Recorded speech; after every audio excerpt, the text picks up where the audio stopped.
Cheers.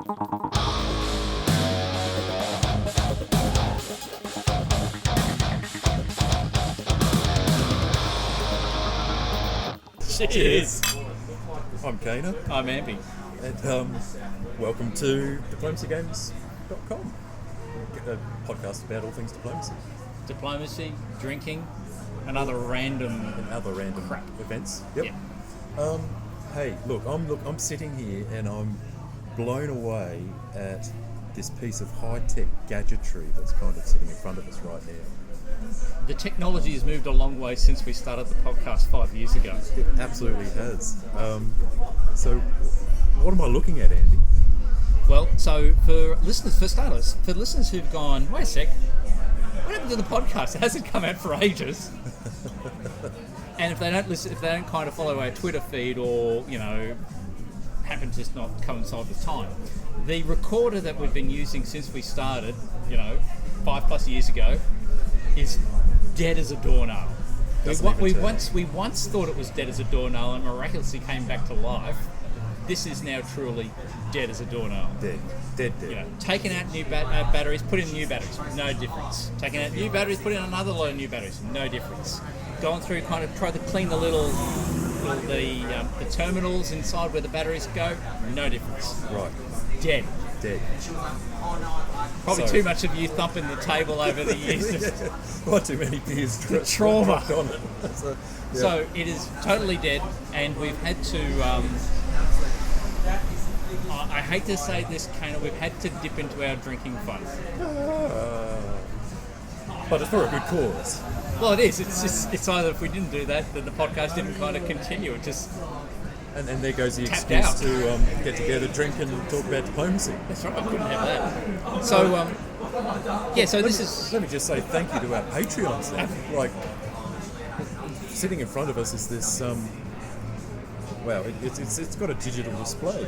So it's a Zoom H6. It'll be actually really, really good for any other similar remote recordings that we do. Like if we have a face-to-face game, like how when we were down in Melbourne and we sat around that big massive table. I think that'll do a good job there. Yep. And even like if we get more high tech, theoretically we can put multiple microphones into this if we actually want to be mic'd up. So not only does it do like if you have like a proper mic, like something sitting in front of you. Yep. But you can also use like a lav mic, which is kind of like the little ones you put on your lapel. Oh, right. So you pretend to be a newsreader, like you pretend you're on, DBN. But at the moment we're just using the basic kit, which is not too dissimilar to the way the old one worked, where we've got these little mics that are set at the top of the device.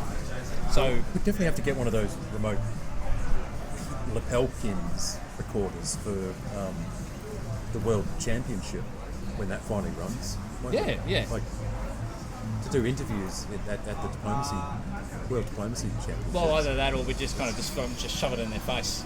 you know. Well, that would equally work. I don't know. We'll have to work it out. It's a bit bigger than the last thing, but at least it's not like a big massive soundboard or anything like that, which would make going to bars difficult. Yes, which is part of the drink, that part of the thing. So we're actually at the Pig and Whistle In the city. in the city. So we have been to the Pig and Whistle in the valley, but this is the one that's in the city. Yes, at the pier, is it? Eagle Pit. Eagle Pier. And, So again, Patreons, thank you very much for supporting this show cheers. and for funding this. And we'll just have to pay for our own drinks for a little while. But I did. If you are listening to the show and you'd like to help, get us back into paying for drinks, you can make a one-off donation on our Patreon site, patreon.com/diplomacygames. And when I say one-off, it's technically meant to charge you every month, but I'll get the thing saying you've made this donation at that level. So once it actually clears, your $5 payment goes in to help fund the new recorder. I'll then cancel your membership or send you an email to let you cancel your membership. So you And do in the meantime, once you do that, you get the back catalogue of like almost 40, Patreon episodes that. you get the back the back room goss. The backroom goss and the very slurry goss, because it's usually what we record last. So if you want us at our finest / worst, That's where you want to go. and you may listen to that and go, hey, I'm happy to kind of continue. Just dial it down to like $2 and I'll get it all the time. But yes, again, thank you very much, patrons. What are you drinking? Something haze, something. You're like me. I'm a something Eden, something Shiraz, Barossa, something. It's meant to be a black lager. It doesn't look too black to me. It looks more like a... That doesn't look like a black lager at all. There's no dark. There's no darkness to it at all. No, it's like quite. It's like a. It's almost like the colour of a Hefeweizen or something like that. It's definitely an amber-looking brew. It's cloudy too. So I might actually change... I mean, it's not a bad drop, but I might change it for the next drink. This is a lovely drop, but it's very pricey. It's like $22 a glass. Holy shit. That's right. Oh. Okay. I just swore. I think I swore before you. No, I think I have said fuck at least 4 times. Already? Yeah. You haven't even put it... Speaking of which, a friend of mine put me on to, and it's on all the great places, YouTube, TikTok, if you're into that shit. Probably on Insta Reels. It's been around for probably about 12 months or so, but I've never heard of it before until now. It's called Aussie Peppa Pig. Aussie Peppa Pig. So do you know Peppa Pig? Yeah, sort of. Yeah, not intimately. No, you haven't got kids. So Unlike some I parents. remember when my kids were that age, that particularly my daughter, that watched Peppa Pig all the time. Okay. It's a great little show. It's a UK show, but Aussie Peppa Pig is this Australian comedian that has kind of spliced up various videos of a Peppa Pig episode and made it in a contemporary format based on whatever's going on in the news at the time. Oh yeah. And he makes me sound like a what do you call it? A girl that sells like cookies. What do they call them?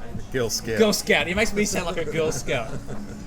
So I will kind of give advance warning for anyone who's kind of offended by bad language, Well, particularly. it's too late now. No, but particularly C words. Okay, you know what I mean. Yeah. Okay, don't listen to it. But if Aussie Peppa you Pig. kind of find with everything we say plus that word, Aussie Peppa Pig. Pepper is Peppa.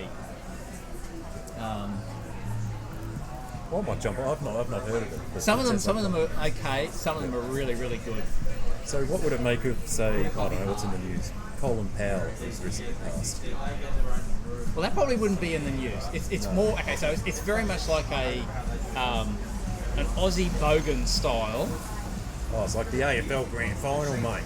Yeah, so like Pepper's going on about her stepdad or whatever like that is just so fucking fat and bloody going on, and then he's going off the back to chuff ciggies and Right, yeah, okay. and things like that, and then there's a bushfire related and other So it's kind of more around what's going on. Not always, but a bit Australian related. It's all about With the Bogan back, yeah. fax parties and Yeah. or once you kind of start lifting lockdowns and whatever. Gotcha. Hey, we got together not too long ago on Skype. Last weekend, about 4 or 5 days ago. Yep. To interview our second author. What? Our second author. Our second author. Second yes. published author, I should say. Well, actually, I'm sure, like- technically third, I think, because we have interviewed someone before who's published books about diplomacy as well. From the Minnesota Club. Yes, you're right. Testing my mind, Yes. my memory. But definitely our second author of fiction. Yes, definitely a second Yes. fiction author. Yes, 100% agree. Yeah. Jamie Langer, Yeah. who wrote a book called Art of the Stab.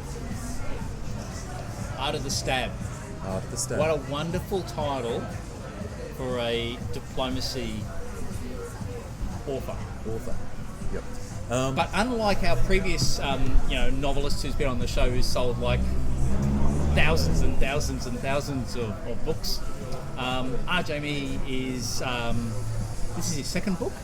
Self-published. Self-published.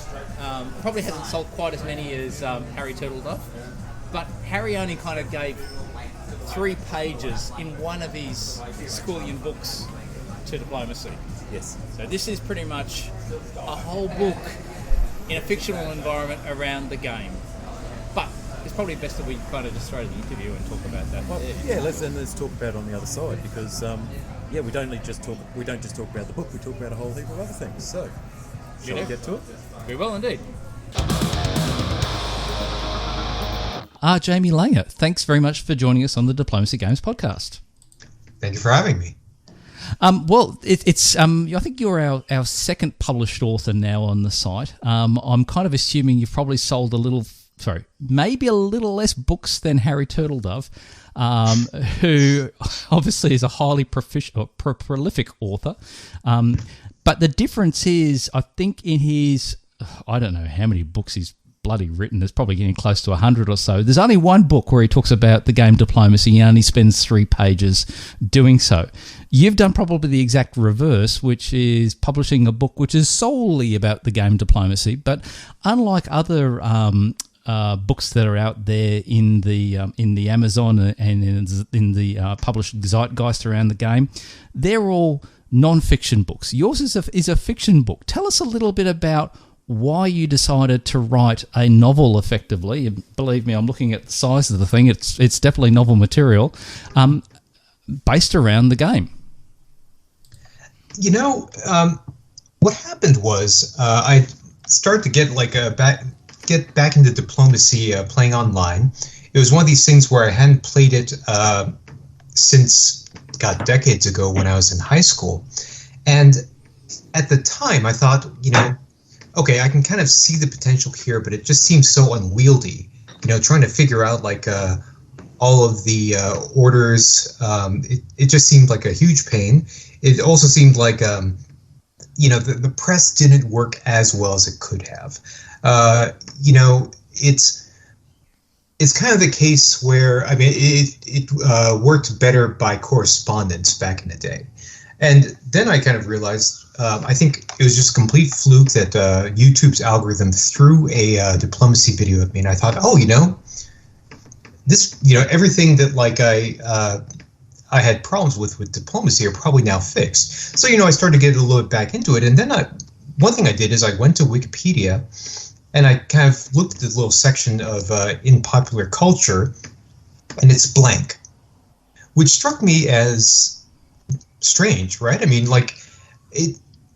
Strange on one hand, in the sense that, it's the dramatic potentials for diplomacy seem to be much greater than, other games like chess or poker or what have you, where there's been a whole lot of movies made, right? Queen's Gambit most recently, Rounders for poker. So I thought, well, okay, let me be the first. And, so I wrote it, and I thought that, and the other reason why I decided to write it is that I thought, it would kind of be interesting to turn some of the non-fictional skullduggery that I'd read about in diplomacy and try to create as interesting of a story as I could about that. And obviously I'll let the two of you be judges and your audience be judges to how well it worked. But I just thought, let me be the first, or at least the first as far as Wikipedia knows. You're 100% correct. There's so many games that are out there, which obviously have a, as you said before, it's got a very much resonates amongst the popular culture. Diplomacy doesn't seem to be, but it's got so much potential. Why do you think that is? I think some of it is bad timing, right? This is a board game that came out in the 50s, and I think one thing is it's a little bit hard for people who aren't exposed to it to kind of understand what's going on. So if you have a TV show or an episode of a TV show or a movie or what have you that's based around the game, people are going to spend a little bit of time being confused. Wait a minute, what's going on here? It's porting. There's this bounce. I think that's part of it. And whereas, chess, which is in its own way as difficult to really comprehend, most people are exposed to it at an early age. So like, they at least have a rough understanding of what the pieces do. Poker is a similar sort of thing, although even now, like every like poker movie has to explain what Texas Hold'em is because like everyone's used to draw poker. So I think that's part of it. But I mean, Kissinger and President Kennedy played this game, and it still doesn't like kind of show up. It still doesn't show up in movies. I mean, I can only give a partial explanation, but I have to say I'm a little bit mystified by it. Actually, I mean, obviously you're interviewing me, but I got to ask, I mean, do you guys have a theory about this either? I mean, why it hasn't shown up?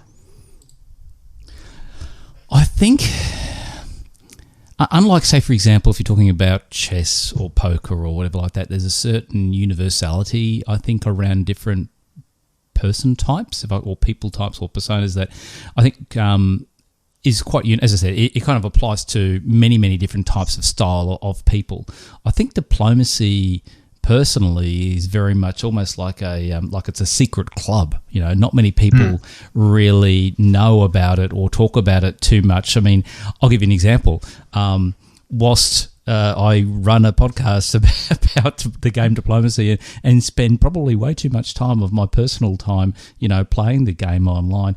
It's not necessarily something that I go around talking about. It's almost like I won't say a dirty little secret, but it's something that you always think, how do you kind of best introduce this concept of a game where you go around stabbing people, some of whom you have some good friendships with, in both in real life and in an online environment. And how do you introduce that concept to people who the whole thought about building trust becomes a bit of a concern, because then if you let them know that, hey, you're the type of person that likes playing games where you go around literally breaking trust with players in some circumstances, what does that say about your own personal character in real life? I think that's my personal view, I think, about why we don't talk about the game so much, and because of that, it tends to be something where we've got a good handful, maybe good 2 handfuls worth of excellent YouTube channels. We've got a couple of good podcasts out there. There's lots of blogs are out there. We tend to, I think, speak about this amongst our own converted people, but we at the same time find it difficult, I think, to talk to others about it. That's my personal view. I know Kana has had a different experience with sharing the game with others. What about your view, Kana? Oh, look, I much like yourself there, I find it fascinating to try and explain the game to outsiders or people who haven't really, had much contact with it. I think similar to Jamie Langer, there's also that high entrance barrier to understanding the game, and a lot of players maybe haven't. I wonder how many players who play the game now were introduced to it at a young age by their mother or father in childhood or early teens. How many came to it out of the blue without any kind of introduction as a kid? I know things like poker or chess will often be introduced at a young age, checkers, but maybe not diplomacy. And I think probably the other factor is that you actually need to find 7 people to play a game, and the book touches on this, and to spend a good commitment of time. I mean, in a best case scenario, maybe 4 hours, but more likely 6 to 7 hours. And I think probably many people can't commit to that, which is probably why some of the virtual and online games have had a fair amount of traction, because you can kind of break that time period up over many, many different days, weeks, months. So yeah, I don't know. That's you've got our views. So I think there's probably one other aspect of it, which is that unlike chess and poker, which are in the public domain, it's the case that the original copyrights, I mean, they haven't yet reached the 75-year mark. So at least in the United States, you can't use the original game boards or anything like that in your movie without getting permission from Avalon Hill and now Hasbro. And I wonder if, any sort of movie obviously is going to maybe make diplomacy not look so fun, right? I mean, it makes it look like a little bit of, I've read at least 2 articles where like the subtitle is The Game That Ruins Friendships. Right, so like maybe Hasbro is thinking, there's got to be some better way of like actually advertising this. So like maybe we don't let anyone make a movie about it. But that's my other theory. Who knows? Yeah. Yeah, and I mean, from that perspective, I think it's often also hard in the popular culture sense, unless it's something like, as an example, with that brief fleeting reference in Harry Turtledove's novel. It's often hard, I think, for somebody, unless they're passionate about the game, obviously like yourself, to use that as the whole framework for creating a creative piece. And obviously that's been done by yourself in the written form as a novel, but obviously the same concept could apply if you picked that up in theory and created it as a screenplay. Not many people, I think, would think about that as an option. I don't know. This always seems to be far easier to go off and make some type of crazy harebrained superhero movie rather than kind of talk about, a day or whatever like that for 7 people hanging around a table going through a whole heap of different arcs in storylines, some paralleling the game, some otherwise. So what actually drew you to writing the book? So what I actually thought about this a little bit when I was on Facebook one day, which is that, obviously, I don't know like how big Facebook is in Australian culture. If you're lucky, it isn't very popular. But like for people of my age, what ends up happening is everyone who went to the same high school, will end up ultimately, reaching out to people, and friending them on Facebook and telling them, what their families and so on are doing right now. And so, in the course of doing this, I kind of realized, there's a few people that I was not friended to and will probably never be friended to. And it's probably because the friendships broke up over what in retrospect seemed like the slightest of things. And I kind of thought about that and how,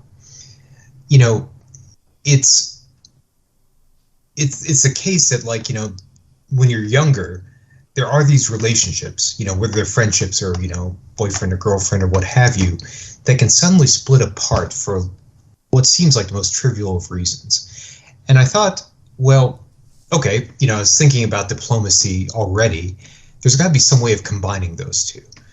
And so then I thought, okay, well, what if it was 7 high school kids or, kids just out of high school?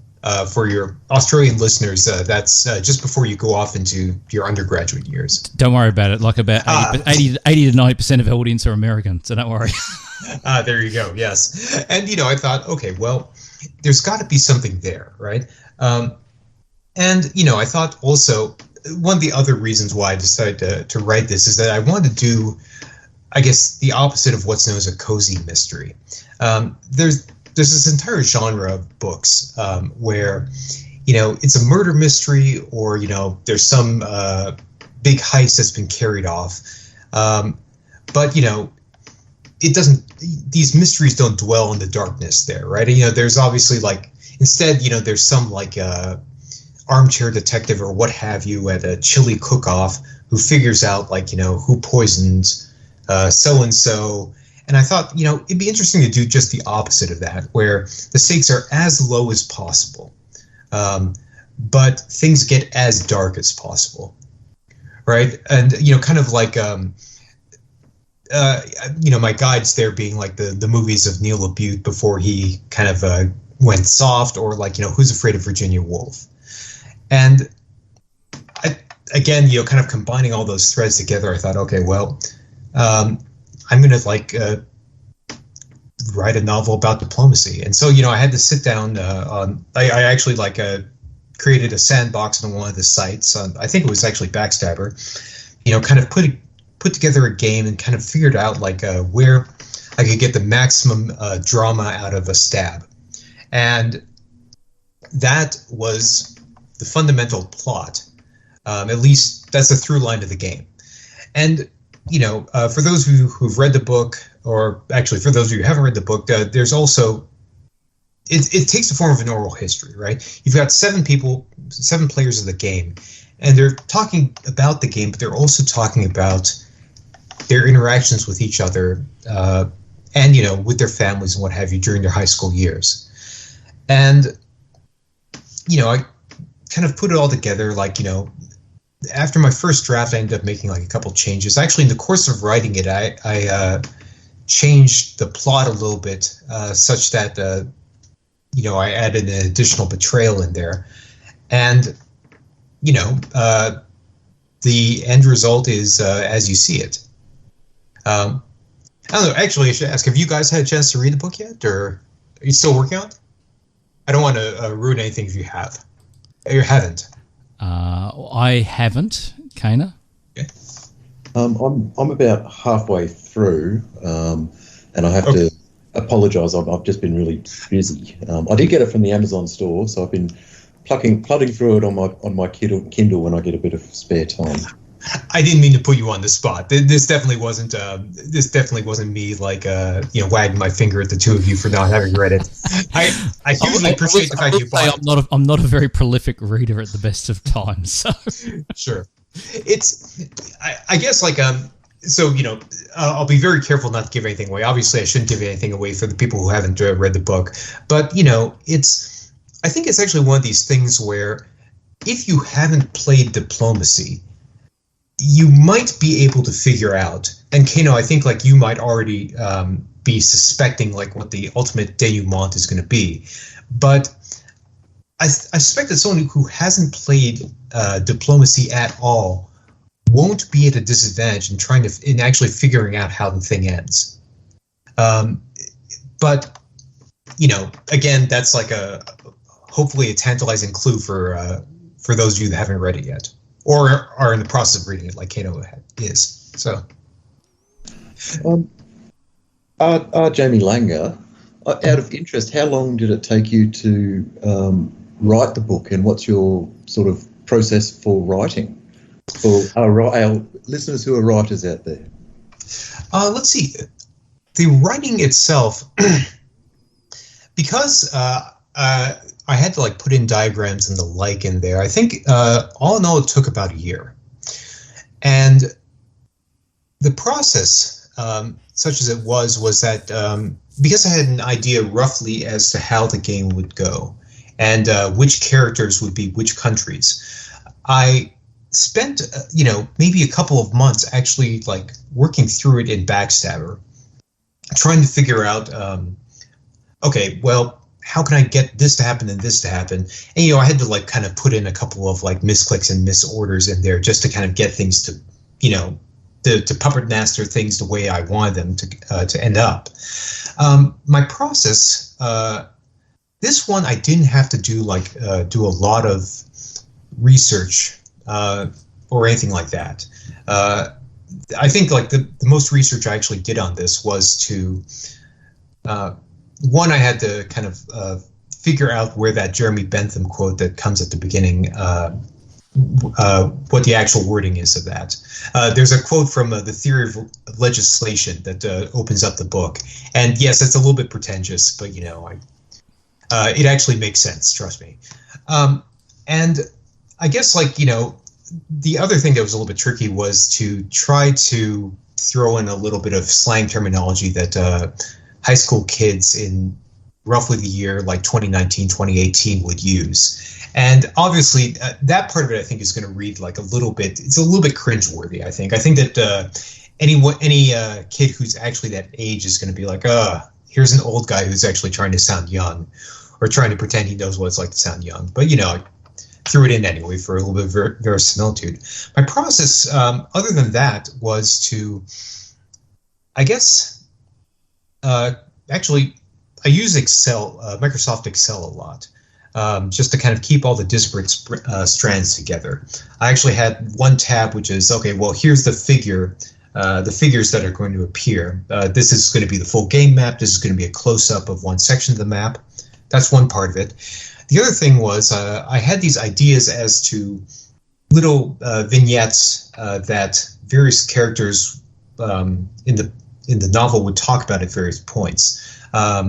One character talks about some of his family issues and his father who died in a car accident. Another character talks about, you know, what she's studying at college and the like. So I kind of had these ideas that, okay, well, here's something I want this character to discuss, here's another thing, and so on and so forth. So I use that to kind of keep things as organized as possible. I've actually since learned that, like, Microsoft Excel is one of the ways that mystery authors will keep their timeline straight, of all things. So, you know, I independently invented the wheel there. But in terms of the writing, that was a little bit. I kind of had to go back at a very early point and start over again. And the reason why is that with 7 characters, you kind of want to make sure that their voices are as distinct as you can possibly get them. And I think I succeed to some extent, but you know, far from perfectly. What I ended up doing was to have 4 of these characters speak more than the other 3, is one part of it. I had one character that you know, speaks kind of very formally. Another one that uses kind of the present tense to discuss all the actions that happened in the past. One of the characters tends to use a little bit more slang terms, end sentences and question marks, stuff like that. You know, as if you know what I mean, that sort of thing, right? And one who is kind of the self-appointed detective of the group, who is a little bit of the everyman and the reader's surrogate. So keeping those voices straight, I think, was a big part of the process. Kind of trying to keep track of the language, trying to make sure that that was consistent throughout. In terms of the other parts of it, parts of the process, Microsoft Word, I think that, like, because formatting of some of the sections of the book actually becomes fairly crucial in order to improve readability, I actually created it in Microsoft Word in pretty much the final format that you see on the page, or on the printed page. I think that the ebook has to be a little bit different. I know that other authors will simply write everything down in manuscript because they know that they're going to have a professional, properly formatted and typesetted, right? But I find it easier to actually kind of do it in such a way that if I actually printed it out on my printer, you know, cut the pages into, put them together and staple them, it would actually look like a book. It becomes a little bit easier to write that way when you can kind of, like, literally page through what you've done and kind of think, okay, this is actually looking like a book, if that makes sense.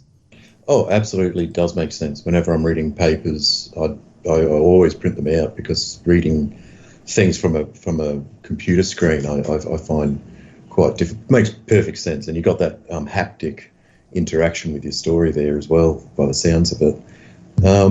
Hey, I was one of the things that I do when I'm playing the game of diplomacy is, because it's an alternative history, right?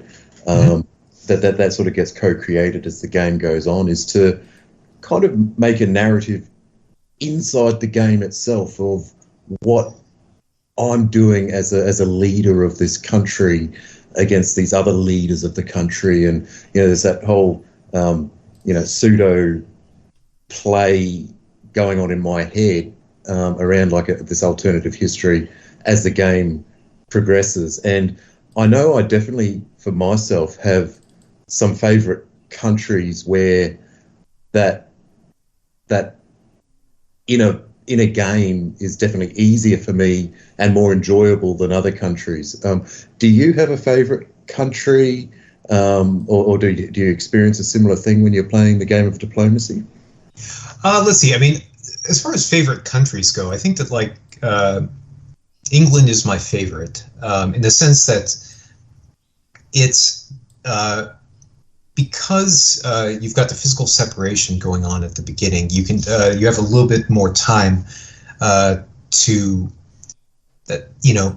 plan things. I mean, obviously, you're up against France and Germany, who are reasonably good powers. And it is possible, if there's concerted effort against you to not pick up too many other dots, right? But on the other hand, it feels a little bit safer at the very beginning of the game.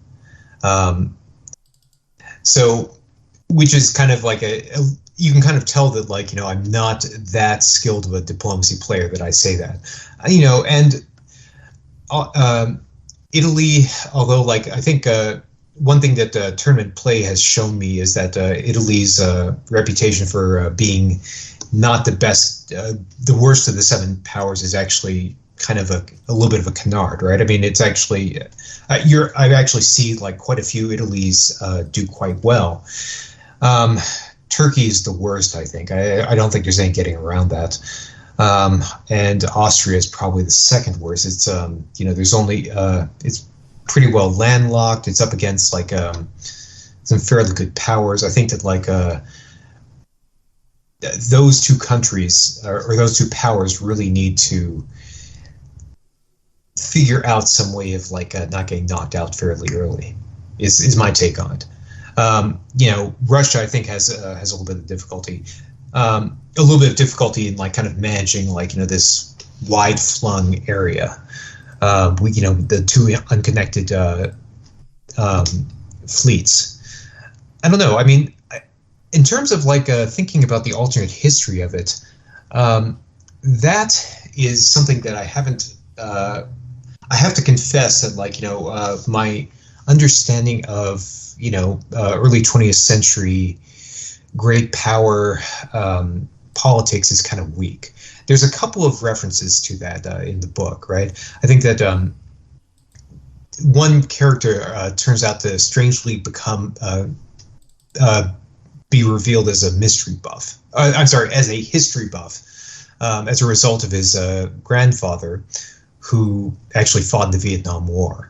So there's a little bit of a discussion of France and its martial history there. And, there's a couple of references to, Clausewitz, Talleyrand, and I think Emperor Wilhelm II. But primarily, so I guess one thing that a novel about diplomacy, you might think that you can write a novel about diplomacy and kind of treat the interactions between the characters as being a metaphor for, actual power politics, either in the present day or in the past. I kind of did the other way around, where,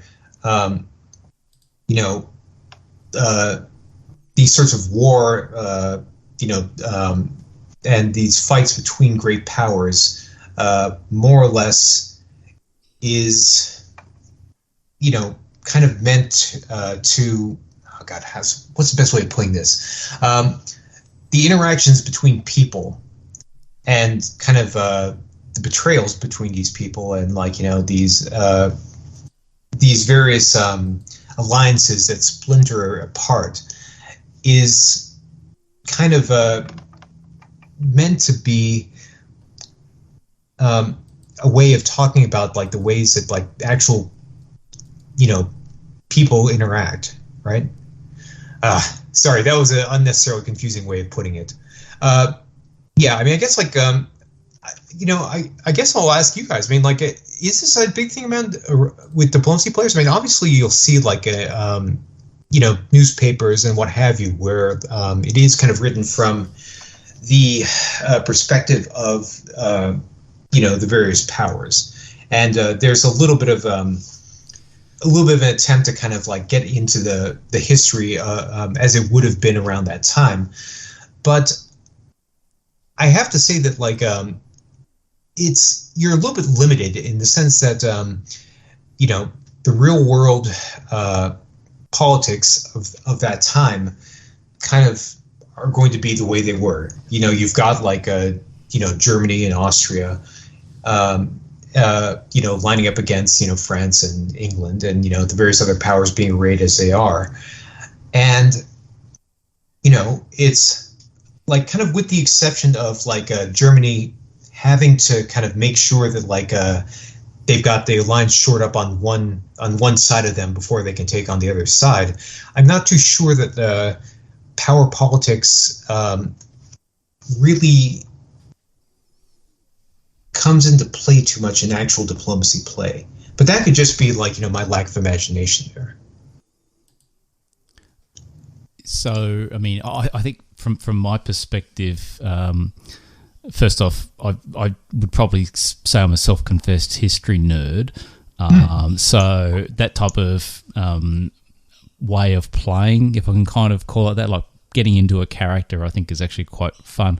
That being said, if you try that tactic, particularly within like an online press game, you're likely to find maybe only about one other player on the board might actually get the gist of where you're coming from, and so if you start writing to the Kaiser and he'll start replying back to the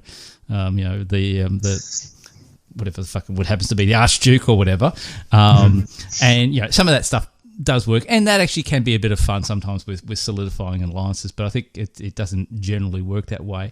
The rare exception is, and I've definitely played this game and these games, and I think Kana may have as well, is where because we both play number of different places in the online environment, but probably hang out at V-Diplomacy the most, which is more variant-based gaming. And that variant gaming can be not only just different maps and different rule sets, but often different self-created rules within that community of players on a board. So let's just say someone says, hey, look, I've got an idea. I want to recreate World War I. So the idea being whoever you draw, we're following those solid alliances, and it's going to be all the way down to the end, you know what I mean? And we'll see what happens. But then you'll get other players who'll just say, look, I'm interested in playing this, and I've played this a number of times, where you draw that particular country and you play the most stereotypical, German that you can imagine, or a Brit or something like that, and you just take it to the extreme as part of your character development, just for a bit of fun, just to make the game entertaining in a totally different way. It's not just about the board dynamics; it's just kind of having fun. So you've probably asked definitely the wrong person with me, and I think Kane has been in some of those similar type of games before too. So I think it appeals to both of us. But I don't know, Kane, I don't want to speak for yourself. Oh no, I'm on board with that as well. I do enjoy some of those ones as well, but I definitely hear what Jamie Lang is saying as well. Like the player interaction in and of itself, and the strategy of the board and how the interactions itself has a definite pull factor and a definite area of interest, without any of that other kind of stuff thrown on board as well. Yeah.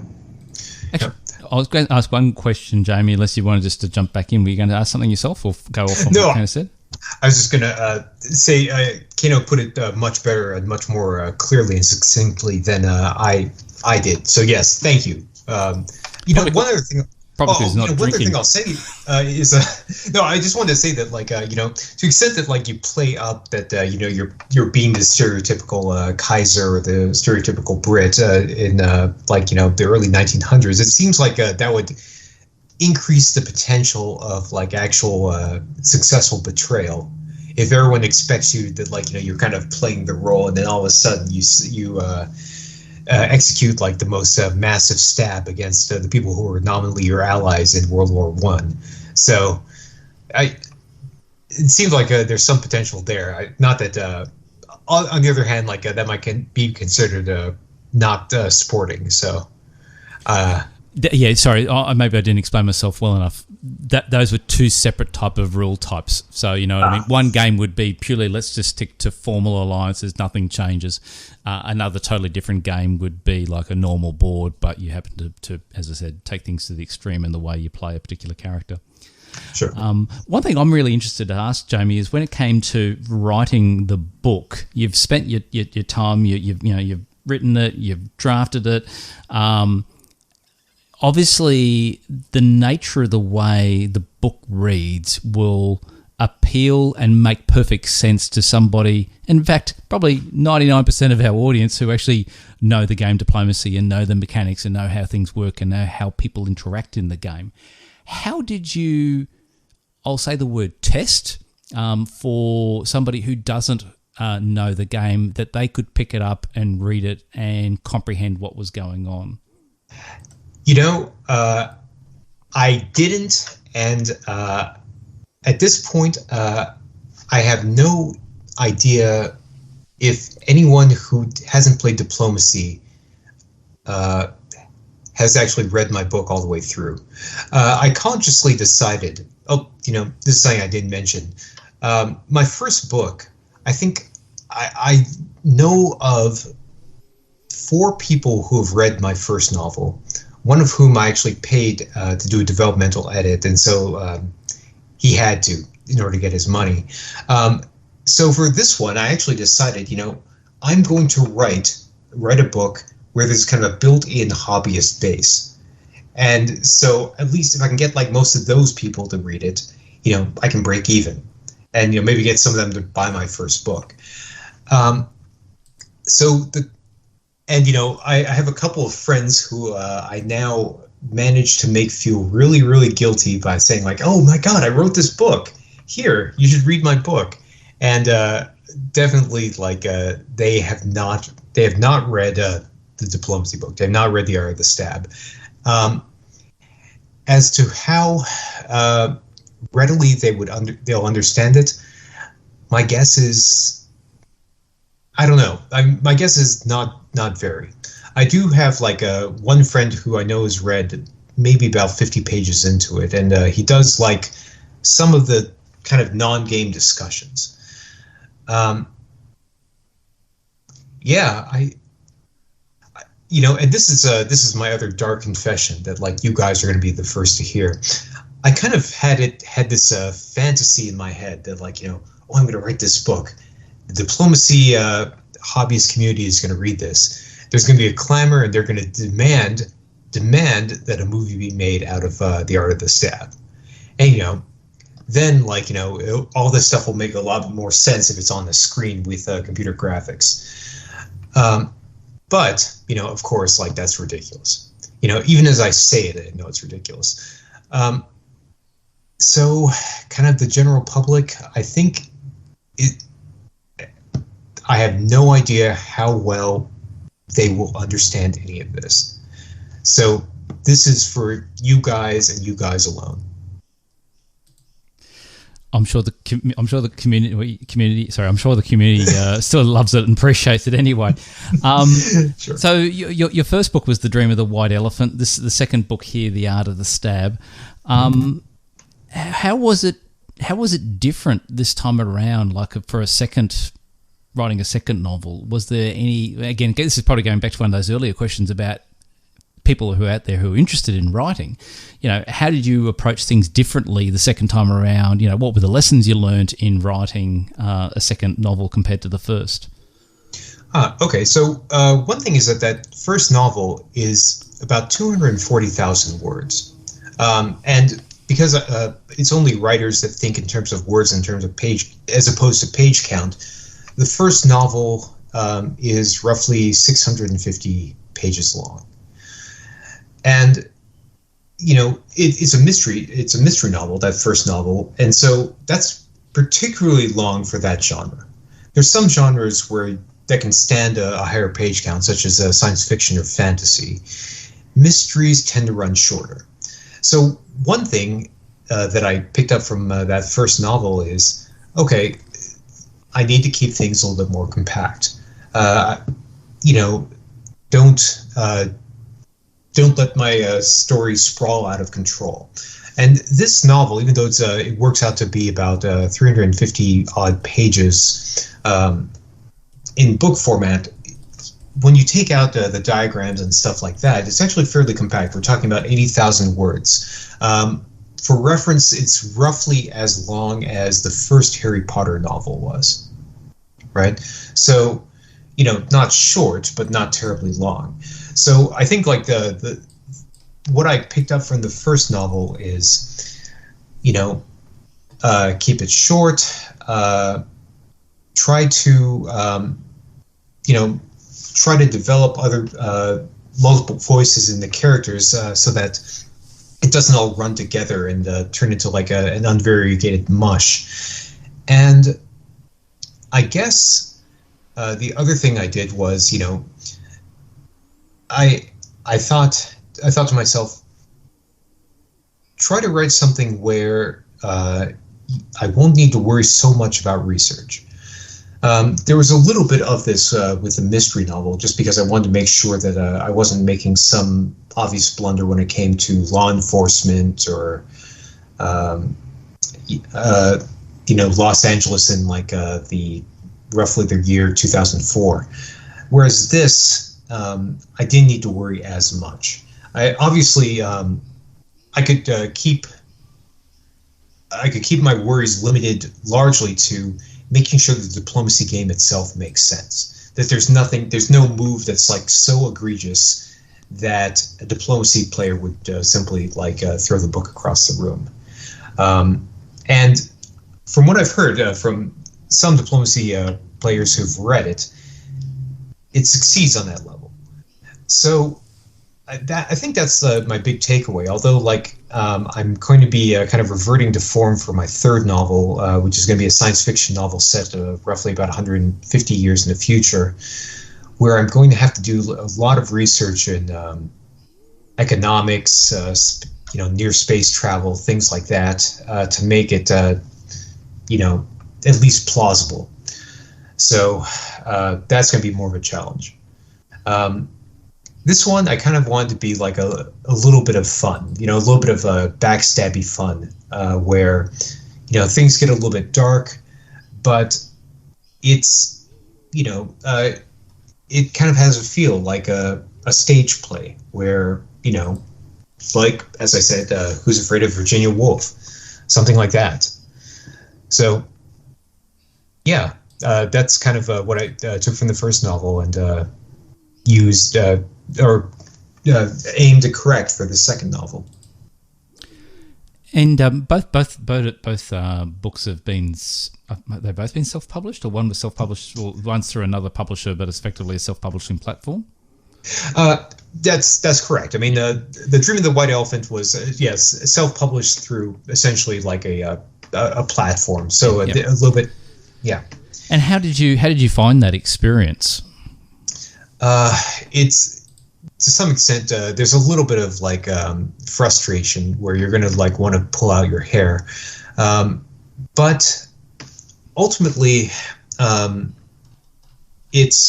think it'd be less painful than like actually trying to query an agent, and then if I manage to find an agent, have that agent send out my manuscript to any number of publishing houses in the hope that I could actually find a publisher who's willing to traditionally publish my book. I'm not sure if you two have heard of this book called Axiom's End by, I think her name is Lindsay Ellis. I haven't.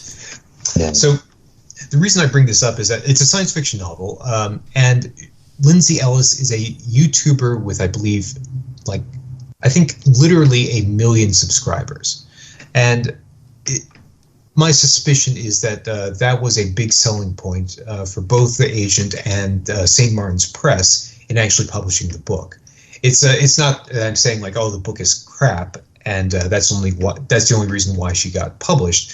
I imagine it's more like the book is good, but it's not enough for a book to be good anymore, to be traditionally published. You have to be either very, very lucky or be able to make the case to publishers that, I've got 1 million subscribers on my YouTube channel. I can get a bunch of these people to buy my book. I didn't have those advantages, so what I did is go with self-publishing. Who knows, maybe 2 or 3 novels down the line, I can convince someone to actually publish my book for me, but that's not going to happen for a while. I suppose by that point of time, if you've got that many books under your belt and you're selling successfully, you may not want to lose a large chunk of your profit margin by giving it to a publisher. But I don't know how these things work. So no, that's a good point too. I mean, I think that at this point, I think if I manage to sell like another 50 copies of The Art of the Stab, I'll have broken even, which actually isn't that bad. I mean, if you think about it, you sell 100 copies and you break even on like all the costs of hiring someone to make the cover, to do the internal layout editing, to actually you pay for the copyright in the United States if you want to register it with the U.S. Copyright Office, things like that.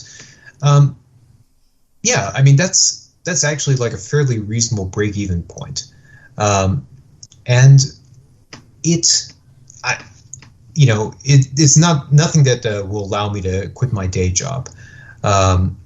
I'm not a prolific enough writer and a good enough writer to hang all my hopes onto that. But in terms of hobbies go, as far as hobbies go, self-publishing, writing and self-publishing can be fairly cheap. It can be not terribly expensive. You can actually end up with a nice physical copy of a book that you can show your friends and your family, and make them feel guilty when they don't read it. That's a fun part. Oh, it's so great. Obviously, you have to pretend that, I'm really disappointed you didn't read it. But I mean, there's definitely a few people that I've managed to majorly guilt into not having read my book. So it's if you have a little bit of a dark sadistic streak, you can self-publishing. Yeah, that could be a way to go. it sounds like you're using your diplomacy skills in real life very nicely there. There you go. Yes. So the book is available on Amazon. I think Kindle in the US is about $5, paperback about $14 from what I can see on the screen at the moment. Obviously, I don't know if that fluctuates over time. Is there anywhere else that people can grab the book, Jamie? Barnes & Noble. I haven't checked the other retailers, but definitely it is showing up on Barnes & Noble.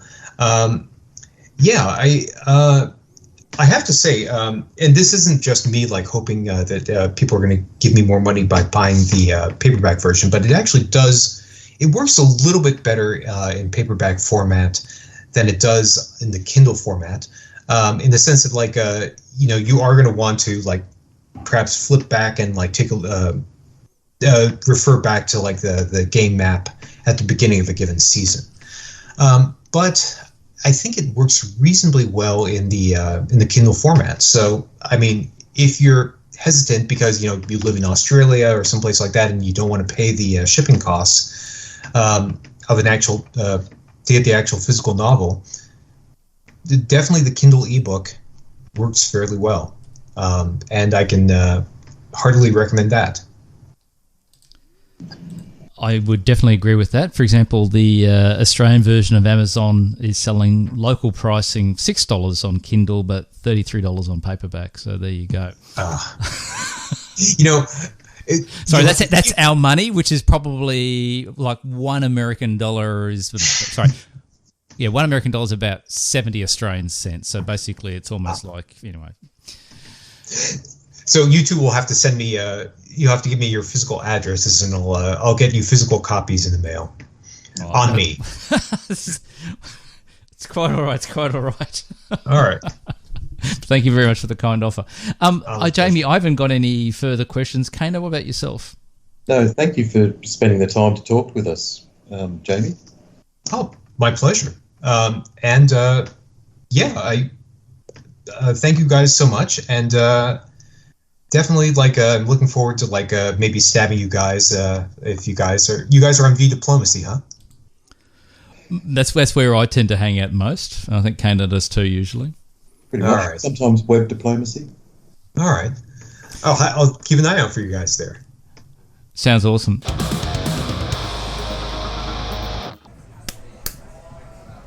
You see that flash there with the levels? Pretty good. Cool. Very snazzy. And we're back. And we're back, and we're just also admiring the. I might even leave that. I might even leave that in. Oh, by the way, we have no fucking idea. Sorry, I will say with this, I'll come back to it At the later. moment, it's black magic. It's black magic. We've spent no time kind of configuring this, so this may sound even worse than our normal recordings, but we will get better. Ambi literally has the instruction manuals out in front of him. Yes. to figure out how to turn it on for the sun. And when I was on the bus on the way down here, I watched a YouTube video about how to actually set the levels within the thing, and then I brought the world's worst pair of headphones to test it. I mean, these are so crap. These were, I think, I know what these were. These were. Oh no! I thought these were the freebie ones that our employer gave us when they put us. They moved us to a new building, and it became very open plan, so you could hear everybody. So they gave you really crappy headphones to try to listen to music, so you don't hear everybody talking all the time. Which removes the whole. Anyway, let's not get started on open plan. Let's go back to the interview with Jamie Langer. Yes. What did you think? Look, I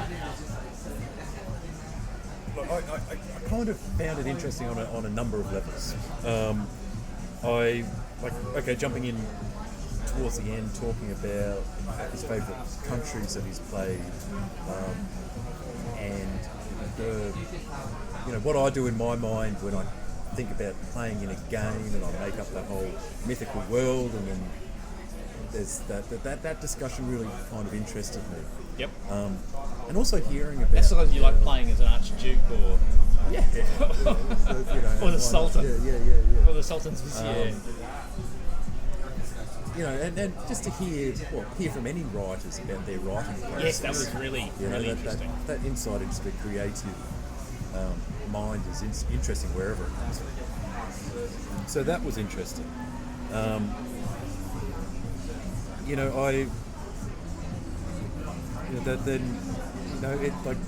didn't hold that conversation around. We all kind of thought there was that. Diplomacy doesn't have the same kind of pick up as some of the other legacy games. Yep. Although I think Diplomacy is getting very close to being a legacy game now, isn't it? Well, yeah. But actually, I saw the other day that there's I think it's even Dungeons and Dragons. Someone's kind of, I don't know if it's Netflix or whomever, all those different platforms. They're looking at partnering with, I think Hasbro now owns Hasbro owns Wizards of the Coast, who owns Dungeons and Dragons, and they're looking at some type of D&D. So I can't remember if it's a movie or TV series. And they've done movies before, haven't they? On Dungeons and Dragons related stuff. Anyway, but Diplomacy came out before Dungeons and Dragons. Yeah, well, it was a direct influence to Gary Gygax. Yes. And to talk around the book without giving too much away as to plot lines and things. That's good because I haven't read much. Yeah. Look, who would have thought using Excel to keep the plot lines straight as an effective way to approach writing a novel? Yeah. I just never would have even thought to use Excel in that fashion. Yeah. Have you ever tried writing a novel, Taylor? I've written short stories. Okay. Yeah. Ever been published? Yes. Oh wow. Well, so when we say we've had 4 authors on the show, we actually have a published author who turns up every bloody episode, except when you short stories, not novels. I haven't written for donkey's ages. Okay. Yeah. There I'm you assuming go. Dirty they're. little secret I'm there. assuming they're not diplomacy related. No, they're not. And I wouldn't know where to even start, really, if I was to write a book. So anyway, thank you, Jamie Langer, for jumping on and having a chat with us around your book. Yes. And we're going to put in the show notes a link to where people can purchase the book if they're interested. Yeah, that's right. So yeah, we'll put a link through to Jeff Bezos's website so we can send more space capsules up in the air. Up into space, yeah. Yep. Your money will go to good purposes there. See, William Shatner went up. Was it William Shatner? He did. Yeah. He did. Yep. Probably missed a lot of marketing opportunities there. Geriatrics in space. Actually, I reckon there probably was a whole heap of marketing stuff done, but it never came out. You'll see it in ads at the next Super Bowl or something, I reckon. Yeah, probably.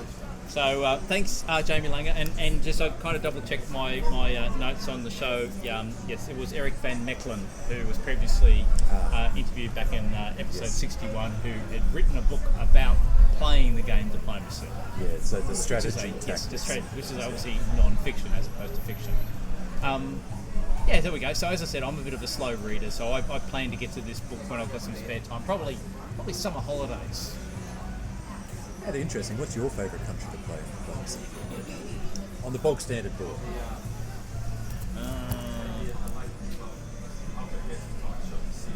I tend to grapple with all of them. I have found myself liking different countries at different times. Yeah. So when I started playing the game, I really liked playing Turkey. Yeah, Turkey was my favourite to start with. Yep. Yep. Then I started playing as Russia. I had one awesome experience as Germany, and then that became my favourite country, and I was never able to replicate it ever again. Envy's famous open to the east strategy. One of these days, mate. One of these days. I've never been keen on Austria. I've never really been hot on France. I know everyone's. It's kind of everyone's stereotypical favourite country. If you went back a couple of years ago, that was the country to be. But I've never been kind of excited by it. Apart from the fact that you tend to get usually 2 guaranteed bills. That's always a good thing. And depending on how you manage you tend to have usually nothing going wrong with Italy, and then you're in the box seat to try to work out between Germany and England what's going to happen in that sphere.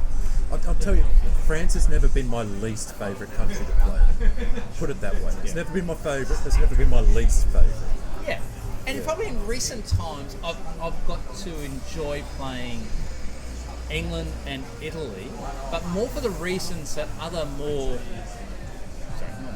better players than I have articulated. When you're talking about your Peter McNamara's and around how they play those countries, the fact that with England, you automatically got a bit of, whilst you only get one supply centre usually at the start, you've got that natural defensive border, and if you actually kind of play the game smart and not fast, don't pick too many fights, try to keep the peace between Germany and and France, come to some arrangement with Russia, you can kind of wait for all the other bastards to start knifing each other and then decide which way you want to kind of fall along that way. Much the same way other people talked about Italy, if you can keep in the game to at least the mid-game long enough, then your avenues of expansion, because everyone else is just too busy bashing the shit out of each other, you can start growing there. So long story short, I have no idea what my favourite country is. It ebbs and flows over time. What about you? I know you do not like England. Yeah, it's not my favourite. It's not my favourite. I don't like, at the moment I'm not really liking Russia, if I call Russia. Right. I think... That probably set the levels off. Do that again. That's not too bad. I think, look, at the moment, my favourite is Austria. Austria. At the moment, my favourite is Why's that? because I know if I need to stick with the game for long or not early in the game. That's a great point. Yep. You either crash and burn. Quick, and there's Or- nothing you can do about it. Yep. Or it turns into a really intricate knife fight, and it's fun. Yeah. I like. That's kind of why Austria's my favourite. I like the way you think. That's good. Cheers. Nice work, mate. At the moment it is. Yeah. Oh well. So we've got lots of other things to talk about Of on course. top of everything else. What's next on the list? Hey, we had a suggestion from one of our Patreons, and I think it's a great idea, actually, to... well, we've got a lot of anonymous games, which we talk about on our show. Yep. And, you know, as a way forward, actually taking those conversations about those anonymous games and splicing them all together once the game is concluded for our Patreons to listen to, so they get to hear the entirety of our discussions about it, of those games, And we can then. as like a thank you, and you know, So at the beginning, you have to top and tail it, wouldn't you? You kind of introduce new stuff at the beginning, saying, okay, we're going to talk about this game that we were both in, that was anonymous or whatever. So during the recording, you don't know who we're talking about, but we'll tell you from the beginning. You know, you're such and such, and I'm such and such, and then we throw to the spliced version. Yes. Here's the maps, and then at the end, you kind of put a little bow on it and say, you know, well done, Kana. you survived till you know. You survived, or you crashed and burned Crashed like your Austrian strategy. Yeah, exactly. No, I love the idea. I think that's a great way of dealing with the anonymous games and actually putting it together in a cohesive discussion about the tactics. Yep. And it'd be good for the listeners too to hear it, start and finish just around that. No, I love it. So that recommendation came through from Sigmar Bruggen. So thank you, Sigmar. Yep. There is a fair amount of work which he acknowledges would be required to do that. And I just want to know, Kana, are you going to be doing that work?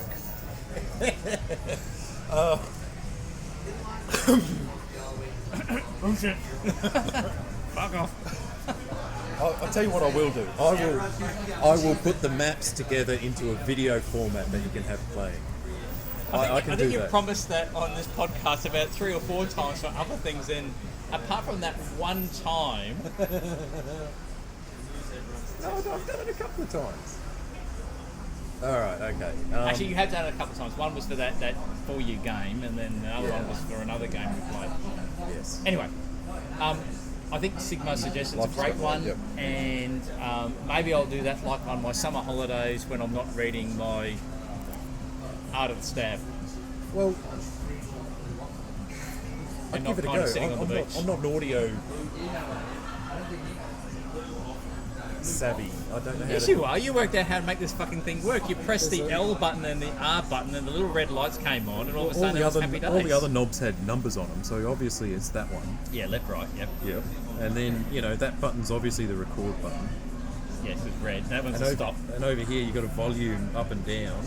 which you noticed when I wasn't watching. It's not rocket science. Let's hope it works. Well, it seems to be recording. There's lots of red lights on. The audio bars are going up and down, so I think we'll be right. Oh, great. Yeah. Excellent. Yeah, so again, thank you, Sigma. So we also got another email that came through for the show, which is fantastic. And this is one that's come through from long-time listener and email correspondent Brian Mackay, or Mackay. I'm not quite sure, Brian, how we pronounce your surname. Obviously, in Queensland, we can pronounce them both 2 different ways. Brian had ages ago, when we were playing face-to-face in Brisbane pre-COVID, Yeah. he's like, really want to play. Right. I'm a Brisbane boy, really want to play. Yeah. One small problem. What? I'm in America. Oh, okay, yeah, right. He Yeah. was kind of travelling around America for a while, and then he ended up kind of living in Hawaii, I think, for quite a bit. Okay. And he's now back in Australia, he's back in Brisbane, and he said, love to play a face-to-face game. He's been playing face-to-face since all the way back in 1998. Oh, great. Yep. And would love to kind of see a game happening. So I know at this time of the year it can be a bit busy for people, particularly like some of our younger players because like university shit's going on. But I don't know, I reckon maybe towards, I don't know, in November, early December-ish, maybe mid-December-ish, maybe we start, actually, maybe later is better.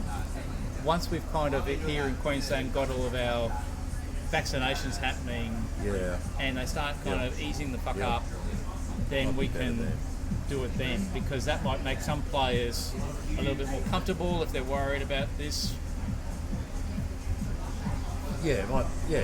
If the restrictions are being lifted and everyone's vaccinated. Well, they're estimating 17th of December will be kind of like fucking happy days. Back to licking the door handles. Missed licking door I have handles. so missed door handle licking. Yeah, okay, all right. That so- metallic tang on your tongue.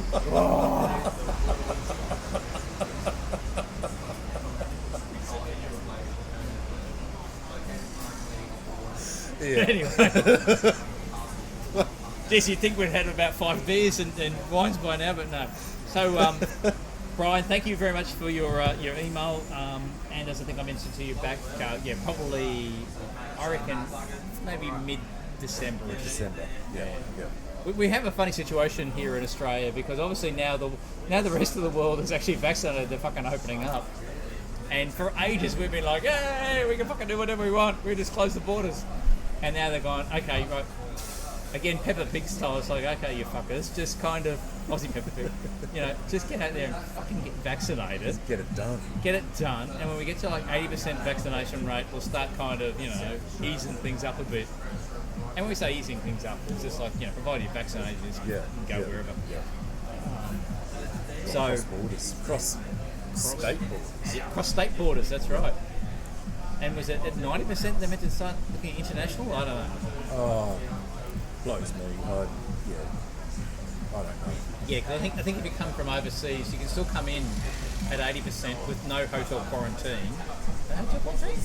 No, you still need a quarantine, but there's a couple of countries where you don't Oh, right. now. I think New Zealand's one of them. Okay.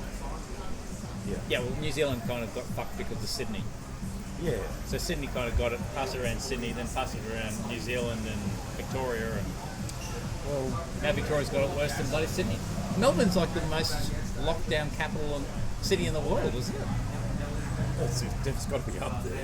Yeah. Yeah, I it's think gotta be it's like either first or second to Buenos Aires or somewhere. I think they kind of got to that point, like, fuck it, Melbourne Cup's coming, we're just going to open up. We've had enough. Bugger it. Whatever. Well, I think that's the way everyone in the You've world had too much chance to, you've had so much chance to get vaccinated. Yeah. And it'll be interesting to see what happens down there. And then we got a third email that came through Oh, yeah? to us. Yeah, about this one. Oh, right, yeah, so from David E. Cohen, inviting us to join a Dawn of the Enlightenment game. Yes, so So I thought I would potentially join the group. Love another beer, yeah. I'm not sure at this stage. we might have to go up and have a look. Yeah. Can we pause it? We can pause this and come back. Yeah, this works. Works. Very clever, Connor. Again, you know audio engineering. You're a professional. It's pressing buttons. You can now do all the fucking podcast editing. Welcome to like 5 hours every episode of your life just fucked off. Actually, it doesn't take that long to do it. It's a lot faster than that, but it's all the... Dawn gets all that experience. But Know all the maybe keyboard shortcuts now. this gets keyboard shortcuts. There's got to be. Actually, I do know one keyboard shortcut. Oh, Which is like Control 1, which helps me kind of zoom in on a time period. That's about it.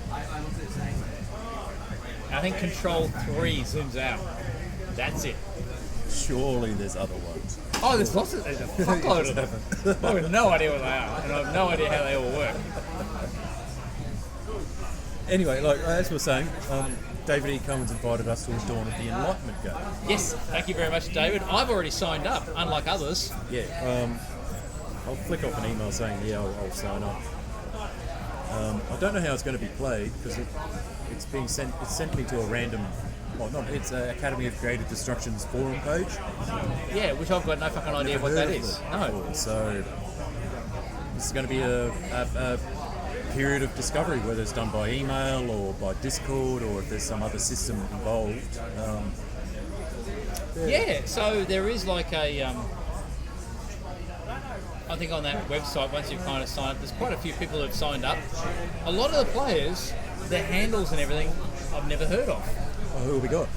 So there is, and I don't know if I'm allowed to kind of talk out of school around this, there is Iggy the Fool, Okay. Simon Lewis, Nakil, Elias, AZ Dip, Stephen Kuchera, I don't know, AJC III, which is probably like the third maybe, Yes, the third. Joshua Brunt, Sip K, and Ambi.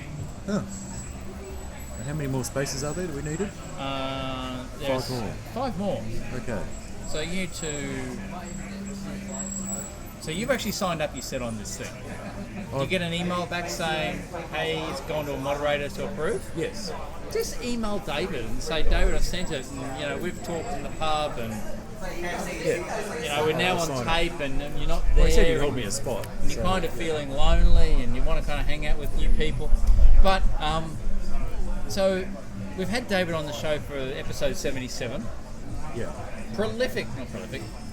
He's reasonably prolific variant creator, but he's probably. He's a selective variant creator. He Yes. spends the time on his variants to I get them would, right. I would say, if variant creation in diplomacy was a profession, like there was a master or a doctorate of variant creation, Yep. he would be at least the course professor, Yeah. if not like the dean of the whole school. Yeah.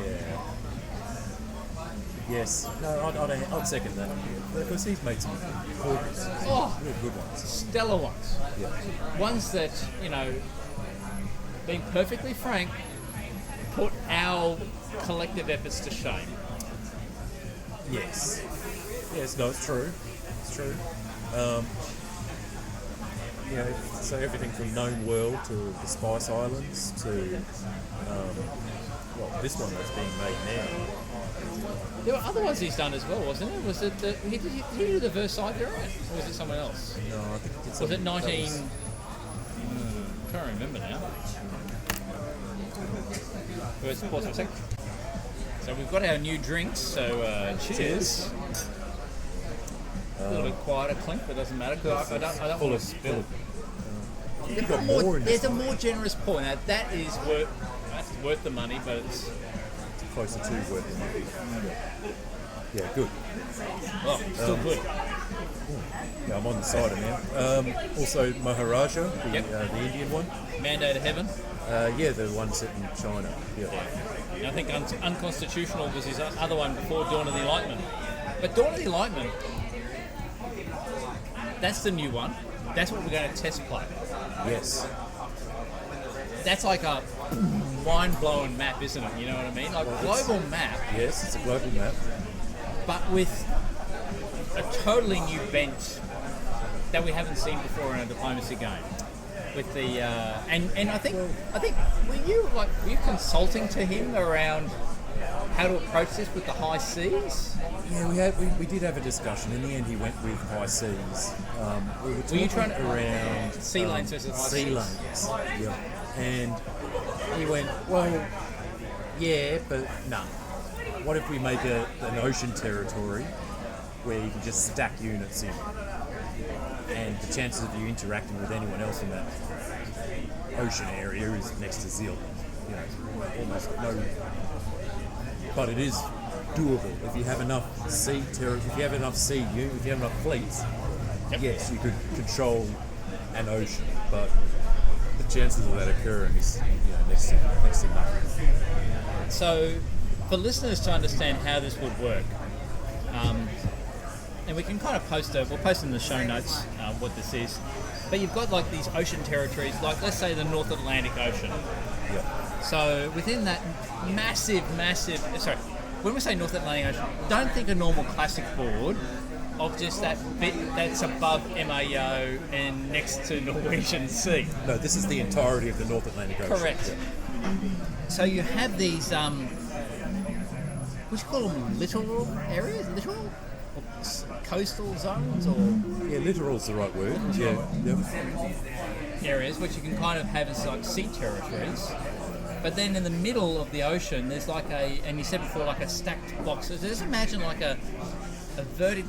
You know when you were a little kid at school, and they used to have like these little bamboo or balsa wood cubes Yeah. to teach you numbers, and sometimes there'd be like a row of them. Yes. And this is like a row of 6 cubes stacked on each other, Yep. where you can move into one of those cubes. Yep. So that allows for multiple people to be in the same zone, having an element of control, but unless you like had all cubes, like all of 6, you don't control the zone. Yeah. So each of those cubes are connected to each other. Yep. Each of those cubes are connected to each of the coastal territories which are adjacent. The littoral areas, yep. The littoral coastal regions. So Littoral, not literal. Yes, correct. littoral, yeah. Yeah, so to have ownership of that ocean, you not only have to really control all of those spaces, but you have to control a significant chunk of the coastal territories as well. So, and the chances of bumping into someone on the high seas, it's there. You're always going to get the chance, but there's, you're reducing it to 1 in 6. Well, there's less of an incentive to air quotes own something. So, like, you think about the sea lanes area, where you've got like another example, like the whole North Atlantic is an example. You've got like a concentration in the middle, and then you've got sub areas all around it. Yeah. I wonder if we just turn it down, does it kind of make it a little bit better? Turn it up. Hey, look at that. The volume goes up when you turn it up. Well, if we go like this, it goes really loud.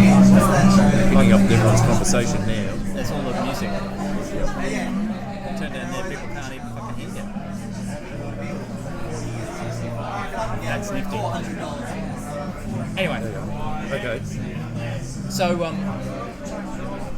you don't have to sort of control the whole area. It gives you that greater fluidity, I think, in naval engagement and convoy, I reckon. Yes. I think it's going to work well if the littoral coastal regions need to be well thought out as they relate to the actual coastal territories, the actual land territories adjacent to them. If that's thought out, like